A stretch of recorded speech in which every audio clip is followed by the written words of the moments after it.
The Adventures of Sherlock Holmes by Sir Arthur Conan Doyle. 7. The Adventure of the Blue Carbuncle. I had called upon my friend Sherlock Holmes upon the second morning after Christmas, with the intention of wishing him the compliments of the season. He was lounging upon the sofa in a purple dressing-gown, a pipe-rack within his reach upon the right, and a pile of crumpled morning papers evidently newly studied near at hand.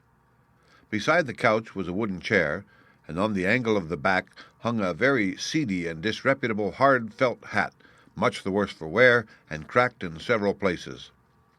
A lens and a forceps lying upon the seat of the chair suggested that the hat had been suspended in this manner for the purpose of examination. "You are engaged," said I. "Perhaps I interrupt you." "Not at all. I'm glad to have a friend with whom I can discuss my results. The matter is a perfectly trivial one." He jerked his thumb in the direction of the old hat. "But there are points in connection with it which are not entirely devoid of interest and even of instruction." I seated myself in his armchair and warmed my hands before his crackling fire, for a sharp frost had set in, and the windows were thick with the ice crystals.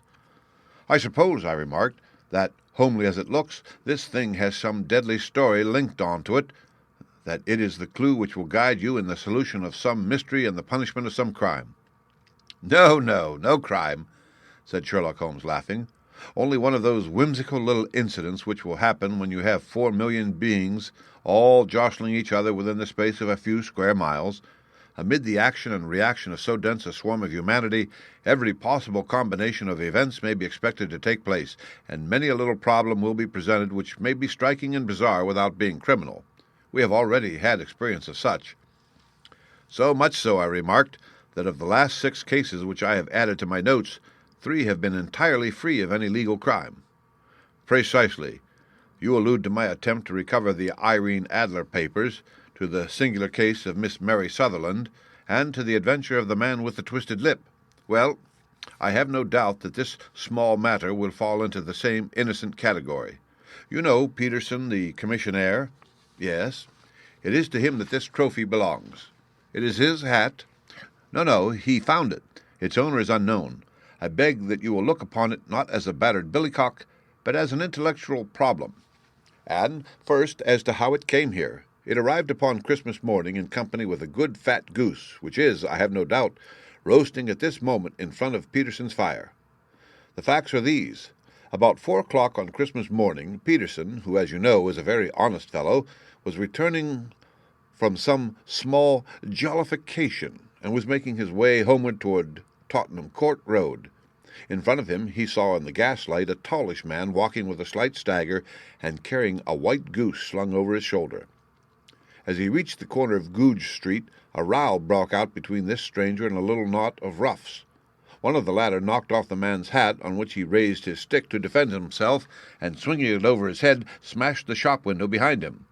Peterson had rushed forward to protect the stranger from his assailants, but the man, shocked at having broken the window and seeing an official-looking person in uniform rushing towards him, dropped his goose, took to his heels, and vanished amid the labyrinth of small streets which lie at the back of Tottenham Court Road. The roughs had also fled at the appearance of Peterson, so that he was left in possession of the field of battle, and also of the spoils of victory in the shape of this battered hat and a most unimpeachable Christmas goose, which surely he restored to their owner. My dear fellow, there lies the problem. It is true that for Mrs. Henry Baker was printed upon a small card which was tied to the bird's left leg, and it is also true that the initials H.B. are legible upon the lining of this hat. But as there are some thousands of Bakers and some hundreds of Henry Bakers in this city of ours, it is not easy to restore lost property to any one of them. What then did Peterson do? He brought round both goose and hat to me on Christmas morning, knowing that even the smallest problems are of interest to me. The goose we retained until this morning, when there were signs that, in spite of the slight frost, it would be well that it should be eaten without unnecessary delay. Its finder has carried it off, therefore, to fulfill the ultimate destiny of a goose, while I continue to retain the hat of the unknown gentleman who lost his Christmas dinner." "Did he not advertise?" "No." "Then what clue could you have as to his identity?" "Only as much as we can deduce." "From his hat?" "Precisely." "But you are joking.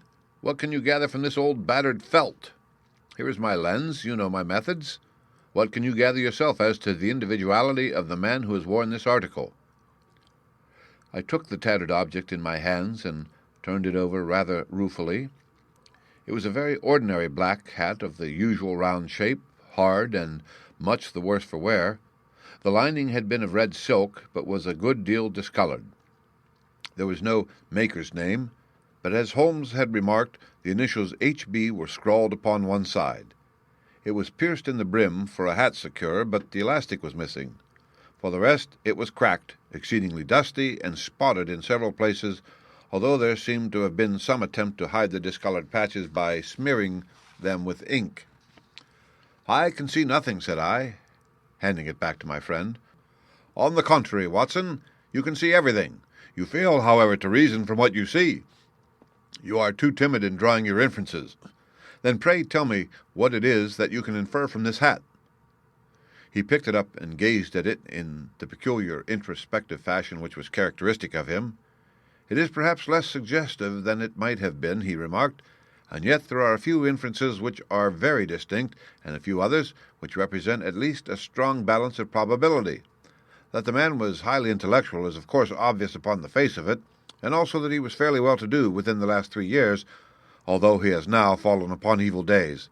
He had foresight, but has less now than formerly, pointing to a moral retrogression which, when taken with the decline of his fortunes, seems to indicate some evil influence, probably drink, at work upon him.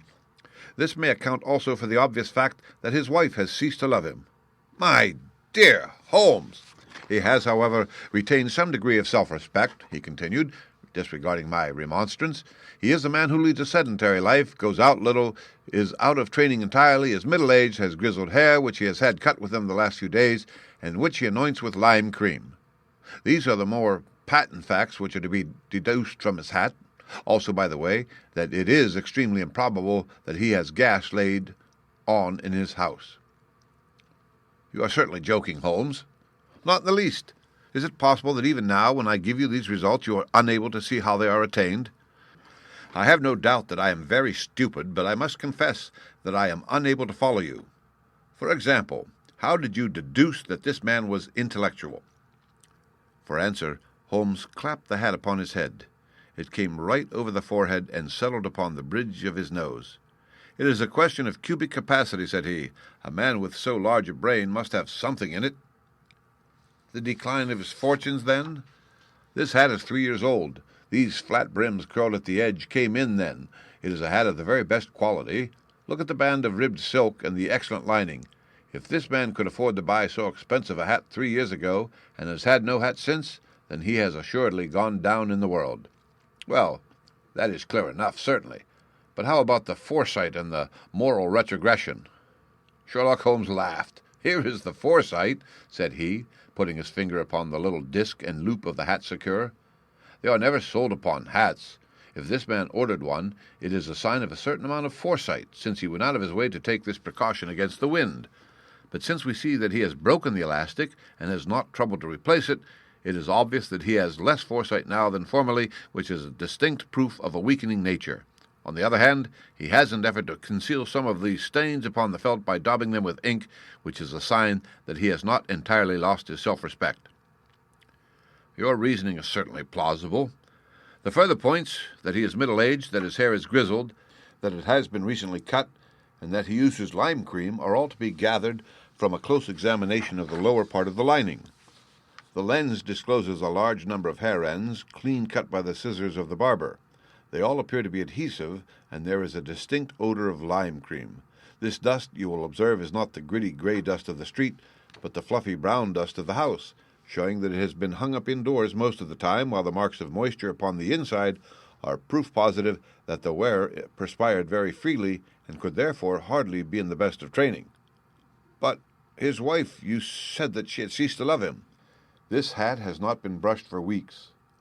When I see you, my dear Watson, with a week's accumulation of dust upon your hat, and when your wife allows you to go out in such a state, I shall fear that you also have been unfortunate enough to lose your wife's affection." "But he might be a bachelor." "Nay, he was bringing home the goose as a peace offering to his wife. Remember the card upon the bird's leg." "You have an answer to everything.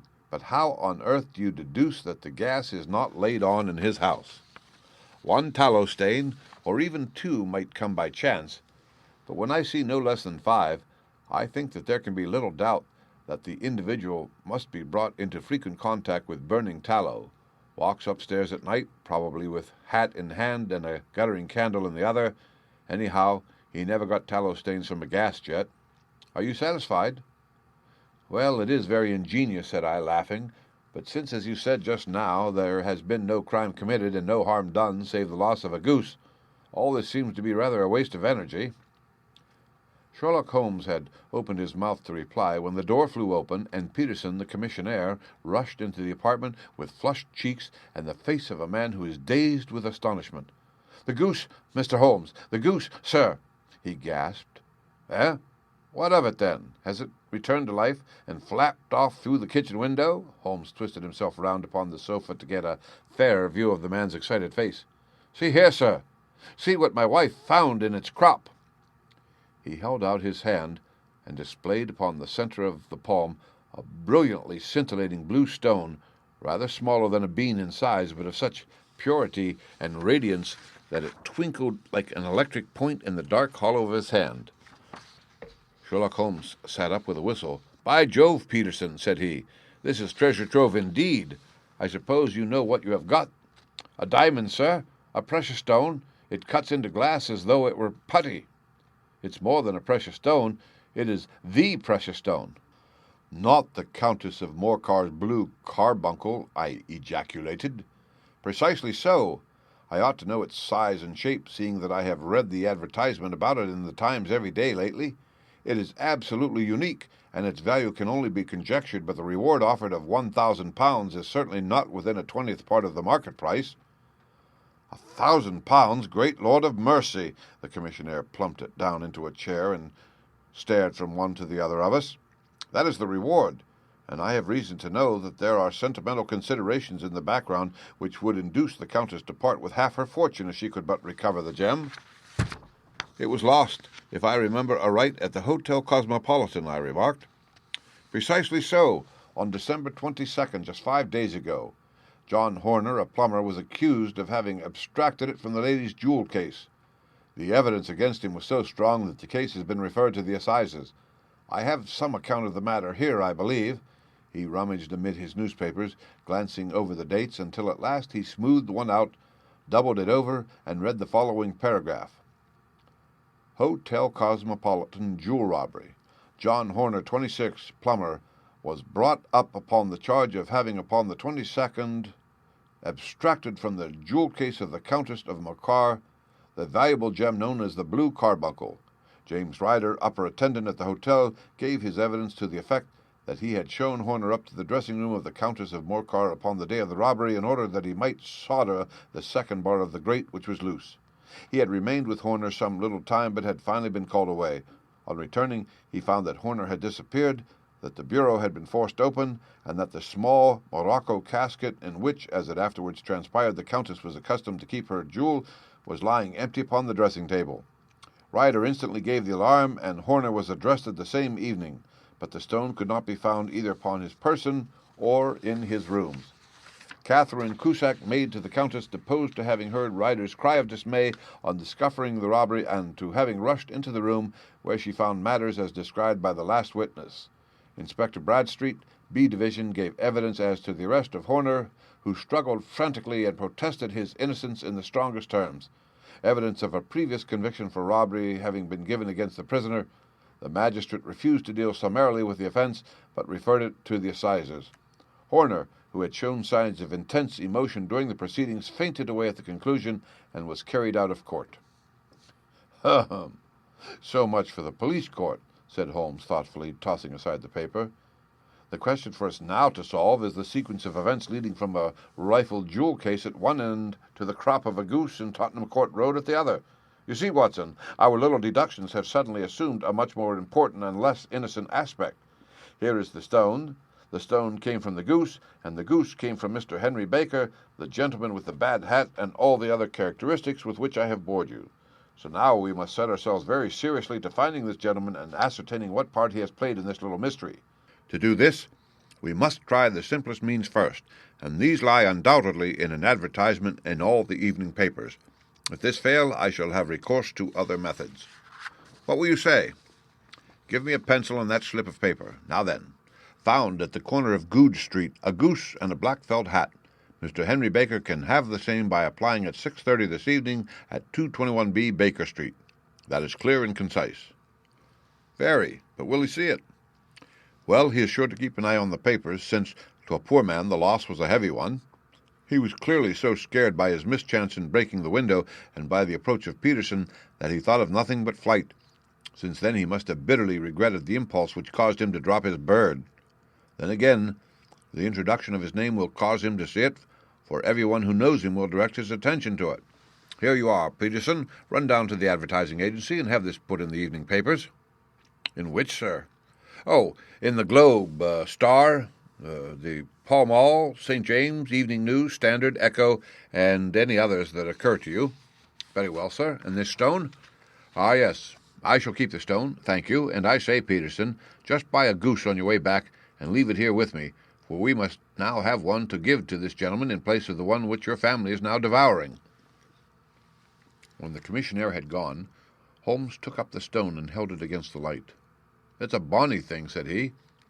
Just see how it glints and sparkles. Of course, it is a nucleus and focus of crime.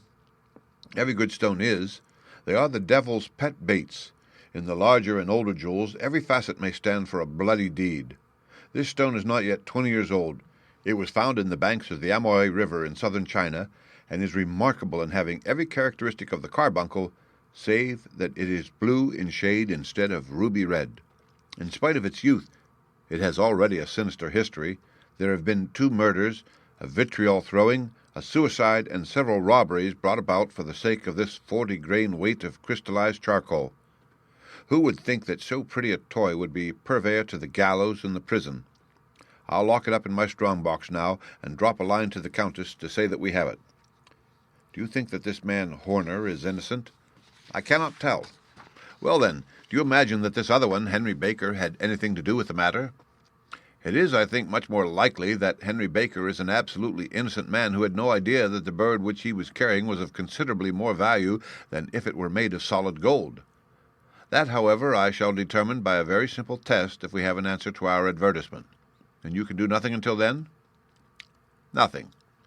In that case, I shall continue my professional round, but I shall come back in the evening at the hour you have mentioned, for I should like to see the solution of so tangled a business.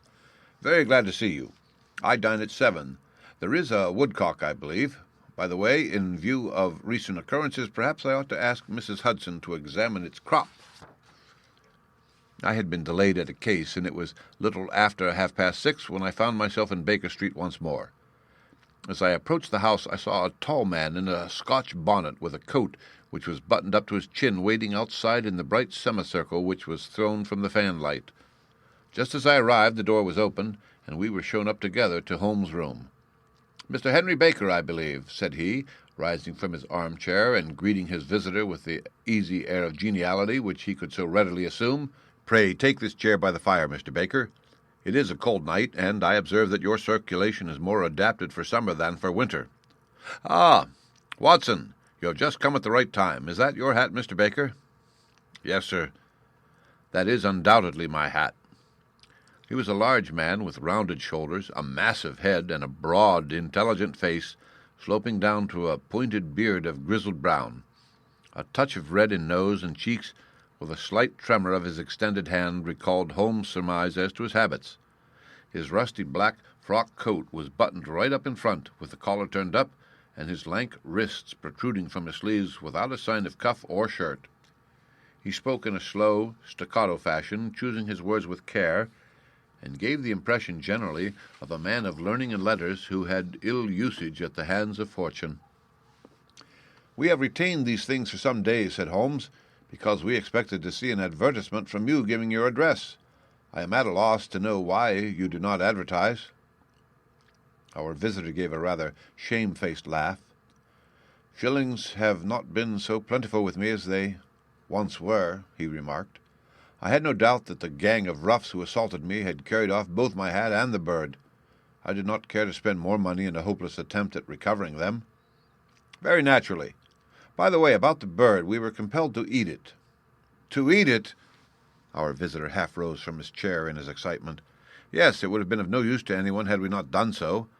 But I presume that this other goose upon the sideboard, which is about the same weight and perfectly fresh, will answer your purpose equally well. Oh, certainly, certainly, answered Mr. Baker with a sigh of relief. Of course, we still have the feathers, legs, crop, and so on of your own bird, so if you wish— The man burst into a hearty laugh. They might be useful to me as relics of my adventure, said he, but beyond that, I can hardly see what use the disjecta membra of my late acquaintance are going to be to me. No, sir, I think that with your permission I will confine my attention to the excellent bird which I perceive upon the sideboard. Sherlock Holmes glanced sharply across at me with a slight shrug of his shoulders. There is your hat, then, and there your bird, said he. By the way, would it bore you to tell me where you got the other one from? I am somewhat of a fowl fancier, and I have seldom seen a better brown goose. Certainly, sir, said Baker, who had risen and tucked his newly gained property under his arm. There are a few of us who frequent the Alpha Inn near the museum.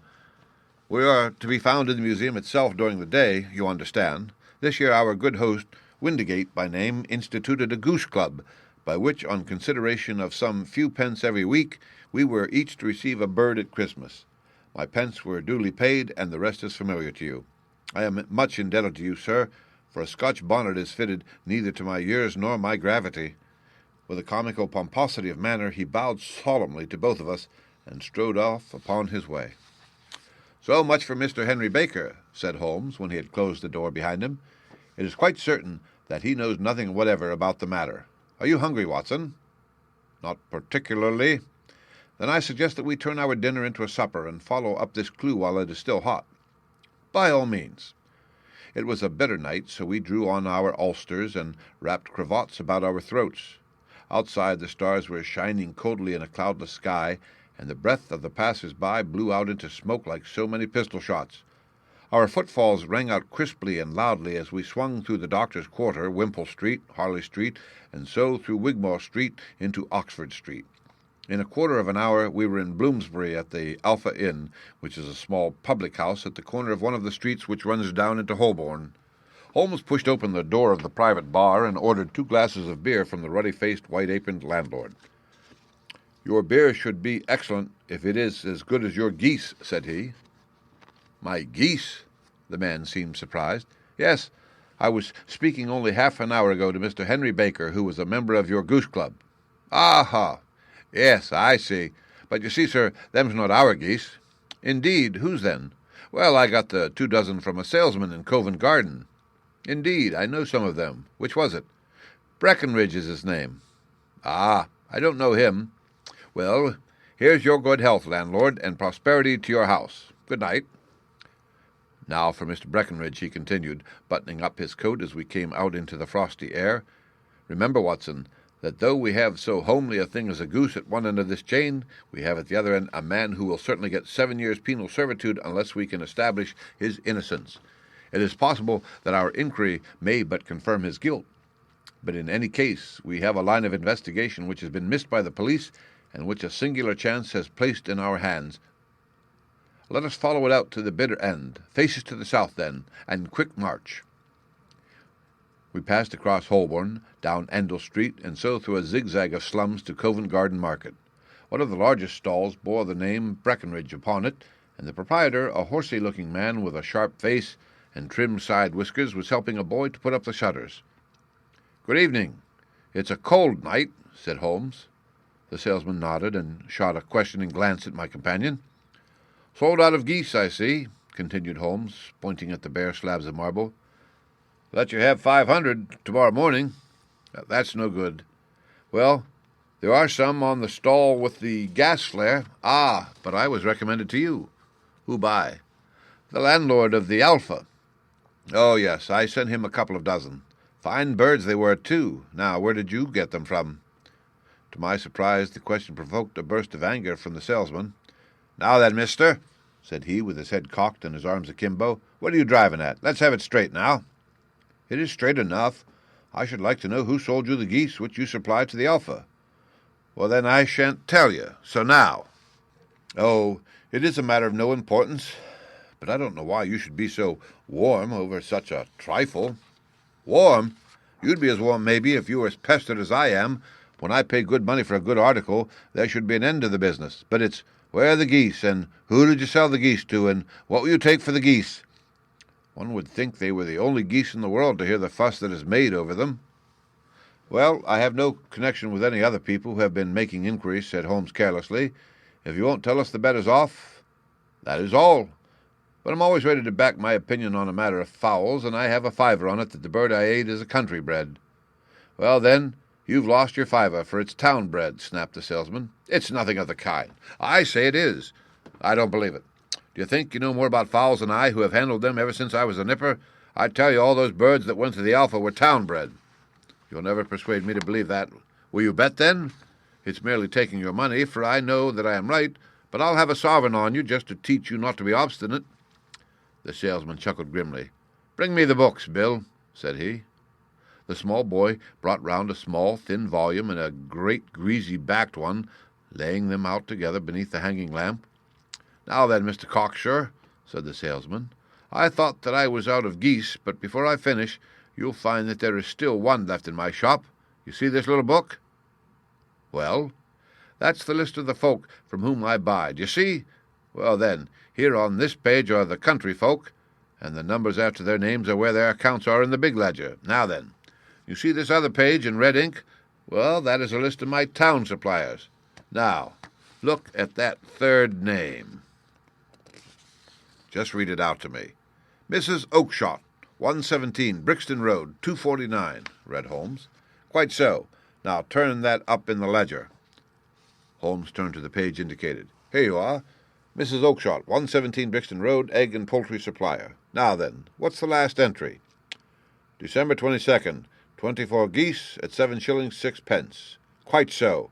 There you are. And underneath, sold to Mr. Windigate of the Alpha at 12 shillings. What have you to say now? Sherlock Holmes looked deeply chagrined. He drew a sovereign from his pocket and threw it down upon the slab, turning away with the air of a man whose disgust is too deep for words. A few yards off he stopped under a lamp-post and laughed in the hearty, noiseless fashion which was so peculiar to him. When you see a man with whiskers of that cut and the pinkin protruding out of his pocket, you can always draw him by a bet, said he. I dare say that if I had put 100 pounds down in front of him, the man would not have given me such complete information as was drawn from him by the idea that he was doing me on a wager. Well, Watson, we are, I fancy, nearing the end of our quest, and the only point which remains to be determined is whether we should go on to this Mrs. Oakshott tonight, or whether we should reserve it for tomorrow. It is clear from what that surly fellow said that there are others beside ourselves who are anxious about the matter, and I should— His remarks were suddenly cut short by a loud hubbub which broke out from the stall which we had just left. Turning round, we saw a little rat-faced fellow standing in the centre of the circle of yellow light which was thrown by the swinging lamp, while Brackenridge, the salesman, framed in the door of his stall, was shaking his fists fiercely at this cringing feature. "I've had enough of you and your geese," he shouted. "I wish you were all at the devil together. If you come pestering me any more with your silly talk, I'll set the dog at you. You bring Mrs. Oakshott here, and I'll answer her. But what have you to do with it? Did I buy the geese off you?" "No, but one of them was mine all the same," whined the little man. "Well, then ask Mrs. Oakshott for it." "She told me to ask you." "Well, you can ask the King of Prussia for all I care. I've had enough of it. Get out of this." He rushed fiercely forward, and the inquirer flitted away into the darkness. "Ha! This may save us a visit to Brixton Road," whispered Holmes. "Come with me, and we will see what is to be made of this fellow." Striding through the scattered knots of people who lounged around the flaring stalls, my companion speedily overtook the little man and touched him upon the shoulder. He sprang round, and I could see in the gaslight that every vestige of colour had been driven from his face. "Who are you, then? What do you want?" he answered in a quavering voice. "You will excuse me," said Holmes blandly, "but I could not help overhearing the questions which you put to the salesman just now. I think that I could be of assistance to you." "You? Who are you? How could you know anything of the matter?" "My name is Sherlock Holmes. It is my business to know what other people don't know." "But you can't know nothing of this." "Excuse me, I know everything of it. You are endeavouring to trace some geese which were sold by Mrs. Oakshott of Brixton Road to a salesman named Brackenridge, by him in turn to Mr. Windigate of the Alpha, and by him to his club, of which Mr. Henry Baker is a member." "Oh, sir, you are the very man whom I have longed to meet," cried the little fellow with outstretched hands and quivering fingers. "I can hardly explain to you how interested I am in this matter." Sherlock Holmes had hailed a four-wheeler which was passing. "In that case, we had better discuss it in a cosy room rather than in this wind-swept marketplace," said he. "But pray tell me, before we go further, who it is that I have the pleasure of assisting." The man hesitated for an instant. "My name is John Robinson," he answered with a sidelong glance. "No, no, the real name," said Holmes sweetly. "It is always awkward doing business with an alias." A flush sprang to the white cheeks of the stranger. "Well, then," said he, "my real name is James Ryder." "Precisely so. Head attendant at the Hotel Cosmopolitan. Pray step into the cab, and I shall soon be able to tell you everything which you would wish to know." The little man stood glancing from one to the other of us with half-frightened, half-hopeful eyes, as one who is not sure whether he is on the verge of a windfall or of a catastrophe. Then he stepped into the cab, and in half an hour we were back in the sitting-room at Baker Street. Nothing had been said during our drive, but the high, thin breathing of our new companion and the claspings and unclaspings of his hands spoke of the nervous tension within him. "Here we are," said Holmes cheerily as we filed into the room. "The fire looks very seasonable in this weather. You look cold, Mr. Ryder. Pray take the basket chair. I will just put on my slippers before we settle this little matter of yours. Now then, you want to know what became of these geese?" "Yes, sir. Or rather, I fancy, of that goose. It was one bird, I imagine, in which you were interested, white, with a black bar across the tail." Ryder quivered with emotion. "Oh, sir," he cried, "can you tell me where it went to?" "It came here." "Here?" "Yes, and a most remarkable bird it proved. I don't wonder that you should take an interest in it. It laid an egg after it was dead, the bonniest, brightest little blue egg that ever was seen. I have it here in my museum." Our visitor staggered to his feet and clutched the mantelpiece with his right hand. Holmes unlocked his strong-box and held up the blue carbuncle, which shone out like a star, with a cold, brilliant, many-pointed radiance. Ryder stood glaring with a drawn face, uncertain whether to claim or to disown it. "The game's up, Ryder," said Holmes quietly. "Hold up, man, or you'll be into the fire. Give him an arm back into his chair, Watson. He's not got blood enough to go in for felony with impunity. Give him a dash of brandy. So. Now he looks a little more human. What a shrimp it is, to be sure."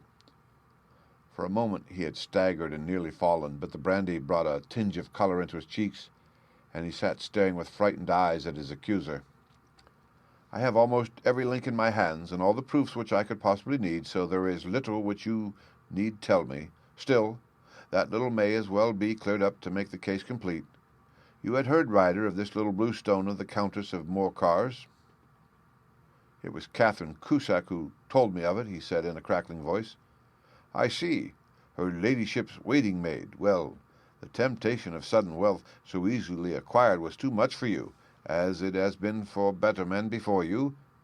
But you were not very scrupulous in the means you used. It seems to me, Ryder, that there is the making of a very pretty villain in you. You knew that this man Horner, the plumber, had been concerned in some such matter before, and that suspicion would rest the more readily upon him. What did you do then? You made some small job in my lady's room, you and your confederate Cusack, and you managed that he should be the man sent for.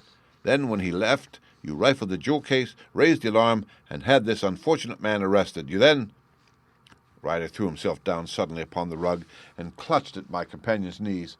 "For God's sake, have mercy," he shrieked. "Think of my father, of my mother. It would break their hearts. I never went wrong before. I never will again. I swear it on the Bible. Oh, don't bring it into court. For Christ's sake, don't." "Get back into your chair," said Holmes sternly. "It is very well to cringe and crawl now, but you thought little enough of this poor Horner in the dock for a crime of which he knew nothing." "I will fly, Mr. Holmes. I will leave the country, sir. Then the charge against him will break down." "Hum. We will talk about that. And now let us hear a true account of the next act. How came the stone into the goose, and how came the goose into the open market? Tell us the truth, for there lies your only hope of safety." Ryder passed his tongue over his parched lips. "I will tell you it just as it happened, sir," said he. "When Horner had been arrested, it seemed to me that it would be best for me to get away with the stone at once, for I did not know at what moment the police might not take it into their heads to search me in my room. There was no place about the hotel where it would be safe.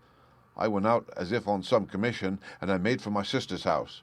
She had married a man named Oakshott, and lived in Brixton Road, where she fattened fowls for the market, and all the way there every man I met seemed to me to be a policeman or a detective, and for all that it was a cold night. The sweat was pouring down my face before I came to the Brixton Road. My sister asked me what was the matter, and why I was so pale, but I told her that I had been upset by the jewel robbery at the hotel. And then I went into the backyard and smoked a pipe, and wondered what it would be best to do. I had a friend once called Maudsley, who went to the bad and has just been serving his time in Pentonville. One day he had met me and fell into talk about the ways of thieves and how they could get rid of what they stole. I knew that he would be true to me, for I knew one or two things about him. So I made up my mind to go right on to Kilburn, where he lived, and take him into me confidence. He would show me how to turn the stone into money, but how to get it to him in safety. I thought of the agonies I had gone through in coming from the hotel, and I might at any moment be seized and searched, and there would be the stone in my waistcoat pocket. I was leaning against the wall at the time and looking at the geese which were waddling about round my feet, and suddenly an idea came into my head which showed me how I could beat the best detective that ever lived. My sister had told me some weeks before that I might have the pick of her geese for a Christmas present, and I knew that she was always as good as her word. I would take my goose now, and in it I would carry my stone to Kilburn. There was a little shed in the yard, and behind this I drove one of the birds, a fine, big one, white with a barred tail, and I caught it, and prying its bill open, I thrust the stone down its throat as far as my finger could reach. The bird gave a gulp, and I felt the stone pass along its gullet and down into its crop. But the creature flapped and struggled, and out came my sister to know what was the matter. As I turned to speak to her, the brute broke loose and fluttered off amongst the others. "Whatever were you doing with that bird, Jem?" says she. "Well," said I, "you said you'd give me one for Christmas, and I was feeling which was the fattest."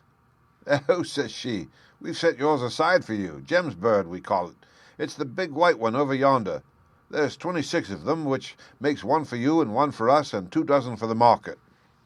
"Thank you, Maggie," says I, "but if it's all the same to you, I'd rather have that one I was handling just now."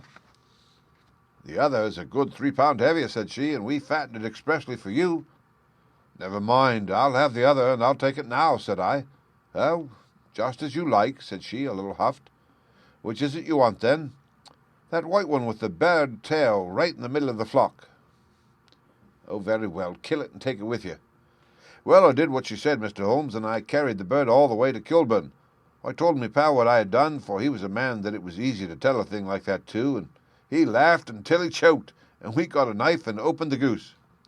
My heart turned to water, for there was no sign of the stone, and I knew that some terrible mistake had occurred. I left the bird, rushed back to my sister's, and hurried into the backyard. There was not a bird to be seen.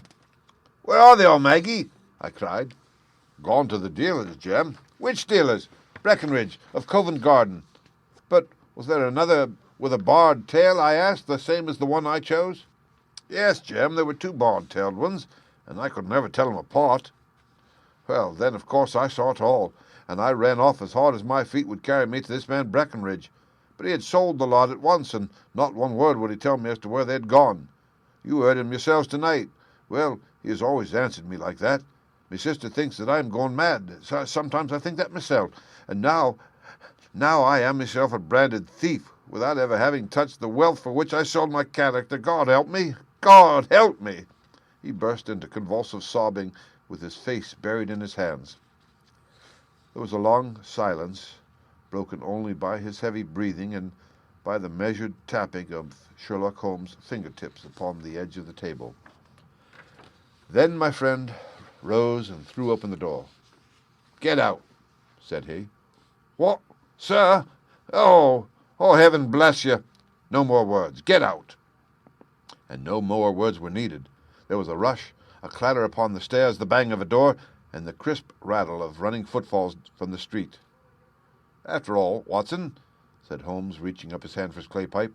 "I am not retained by the police to supply their deficiencies. If Horner were in danger, it would be another thing, but this fellow will not appear against him, and the case must collapse. I suppose that I am commuting a felony, but it is just possible that I am saving a soul. This fellow will not go wrong again. He is too terribly frightened. Send him to jail now, and you make him a jailbird for life. Besides, it is the season of forgiveness. Chance has put in our way a most singular and whimsical problem, and its solution is its own reward. If you will have the goodness to touch the bell, Doctor, we will begin another investigation in which also a bird will be the chief feature." The end. Read by Rick Kistner for Lit2Go, on the web at fcit.usf.edu.